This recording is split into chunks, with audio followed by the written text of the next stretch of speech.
The PowerPoint slides glowed on my laptop screen at 4 a.m., each one representing months of research distilled into accessible brilliance. My valedictorian speech for MIT's doctoral graduation had to be perfect, not for the audience of distinguished professors and fellow PhDs, but for the three people I'd reserved seats for in the front row. Mom, Dad, Christopher. I'd sent them the tickets 6 months ago, framed them, actually, in a shadow box with a photo from my kindergarten graduation where 5-year-old me declared I'd be the smartest scientist ever. Mom had laughed then, ruffling my hair. Our little genius Isabella. 22 years later, I'd done it. PhD in biomedical engineering at 27, youngest in my cohort.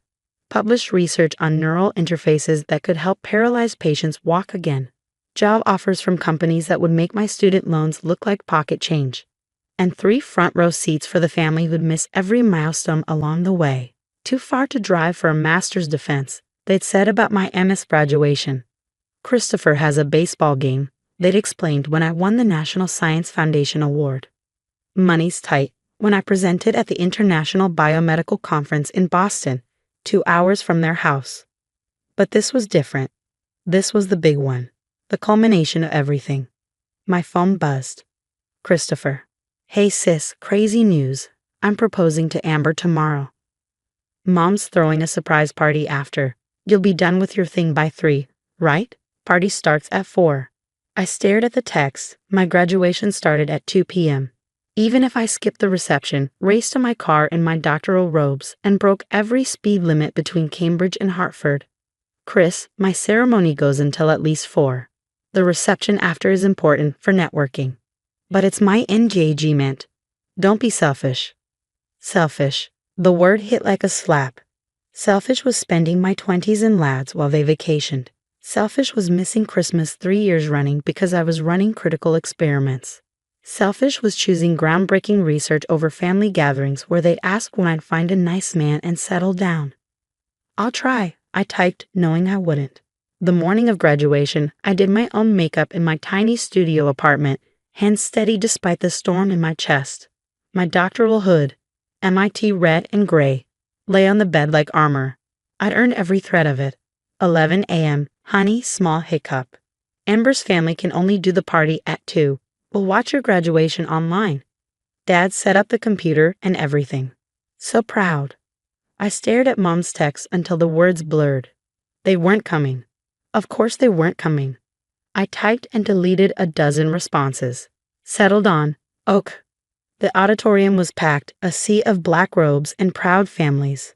I walked past my 3 empty reserved seats, front row, left side, perfect view of the podium, and tried not to look at the families cramming into every available space, holding flowers and cameras and love. Dr. Williams, my advisor, found me backstage. Isabella, ready for your big moment? Where's your cheering section? They couldn't make it.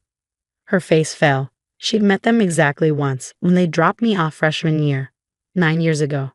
Oh, honey. It's fine, really. No, she said firmly. It's not. But you're going to give that speech anyway. And it's going to be brilliant, because that's who you are. I'd written 5 drafts of my speech. The first 4 were safe. Gratitude to professors, the power of perseverance, the future of biomedical engineering. The fifth was true. Standing at that podium, looking out at 1,000 faces, none of them family, I made a choice. Distinguished faculty, fellow graduates, and loved ones, I began, my voice steady. I want to talk about disappointment. A ripple of surprise. Valedictorian speeches were supposed to be inspiring, not honest. 6 months ago, I reserved 3 seats in the front row. I gestured to the empty chairs. They're empty. My family is at a surprise party for my brother's girlfriend. They texted this morning to say they'd watch online. Silence so complete I could hear my heart beating through the microphone. I've spent 9 years at MIT. 9 years of 80-hour weeks, failed experiments, and instant ramen. 9 years of choosing science over sleep, research over relationships, progress over parties.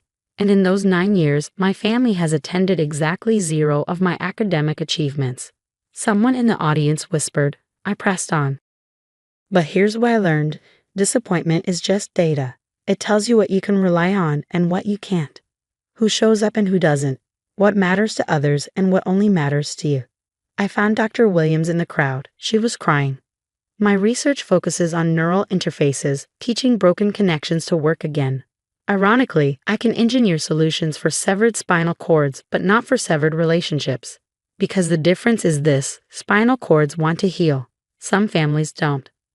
So to my fellow graduates, especially those with empty seats, those whose families said too far, or too busy, or too bad, this is for you. We learned to celebrate ourselves. We became our own cheerleaders. We filled those empty seats with ambition, drive, and the knowledge that our worth isn't measured by who shows up, but by what we achieved despite their absence. My voice cracked. I let it. My neural interface research will help paralyzed patients walk again. My family missed seeing me announce that because they were at a party for someone who's been dating my brother for 8 months. And that's okay, because I'm not doing this for them anymore. I'm doing it for the 14-year-old girl who built a robot in her garage while her parents attended every single one of her brother's Little League games. For the undergraduate who spent Thanksgiving in the lab because going home meant hearing about Christopher's latest promotion for 4 hours. For every brilliant mind in this room who chose excellence over acceptance. The tears came then, hot and honest. We are not selfish for choosing ourselves. We are not wrong for outgrowing those who never bothered to grow with us. We are not obligated to dim our light because it makes others uncomfortable. So here's my challenge. Stop saving seats for people who will never show up. Stop making yourself smaller for those who resent your magnitude. Stop apologizing for the space you've earned through sacrifice they can't imagine. I looked directly at the cameras streaming the ceremony. Mom, Dad, Christopher, I know you're watching. Or maybe you're not. Maybe the party's too loud. Either way, I want you to know. I made it. Without you. Despite you. And that's the real achievement. To the class of 2024, we are doctors now. We've proven we can survive anything, including the absence of those who should have been present. Go forth and heal the world. Start with yourselves. I stepped back from the podium to dead silence. Then, like thunder after lightning, the applause began. Not polite graduation clapping, roaring, cathartic, standing ovation applause. I saw tears on faces, heads nodding, hands pressed to hearts. Dr. Williams met me as I walked off stage, pulling me into a fierce hug. That was the bravest thing I've ever seen. My phone was exploding in my pocket. I ignored it through the rest of the ceremony, through receiving my diploma, through the reception where strangers approached to share their own stories of absent families and prison achievements. Finally, in the quiet of my car, I looked. 47 missed calls. 312 text messages. The video had been posted to MIT's YouTube channel. It already had 50,000 views. From Christopher, how dare you embarrass us like this? From Dad, take it down immediately. This is family business. From Mom, I'm heartbroken that you would air our private matters. Amber's parents think we're terrible people now. From unknown numbers, your speech saved me. Thank you for saying what I couldn't. My parents missed my medical school graduation for a cruise. I needed this. By the next morning, it had 1 million views. By the weekend, 5 million. Interview requests poured in. CNN, Today Show, podcasts about family trauma and academic achievement. Universities wanted me to speak at their graduations. Publishers offered book deals. I said no to all of it.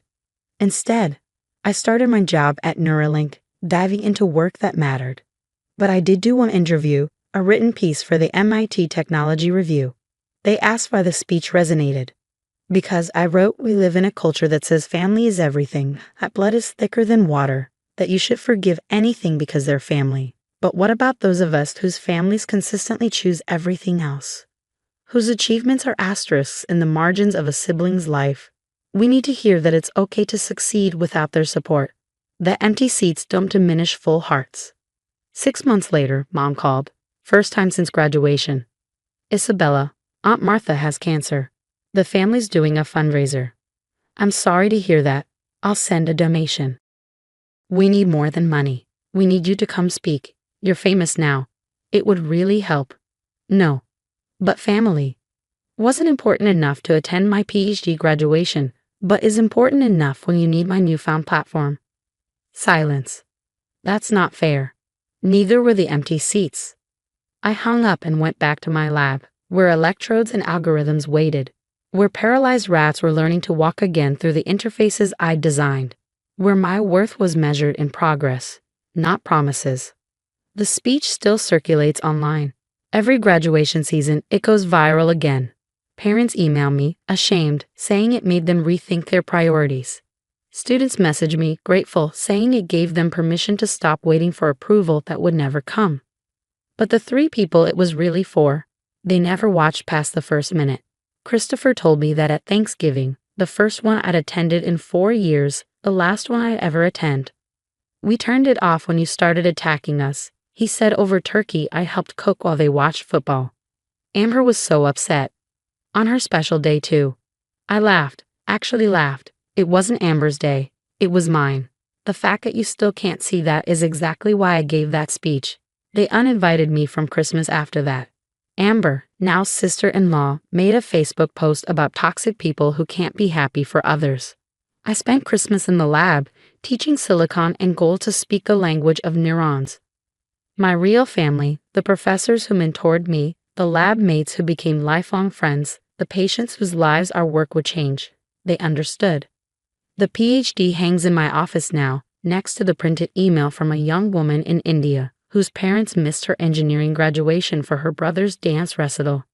"You made me realize," she wrote, "that I can frame my diploma next to their absence and still call it a complete picture. 3 empty seats, 5 million views. One truth.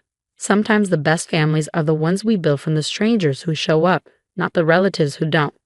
And that's not selfish. That's survival."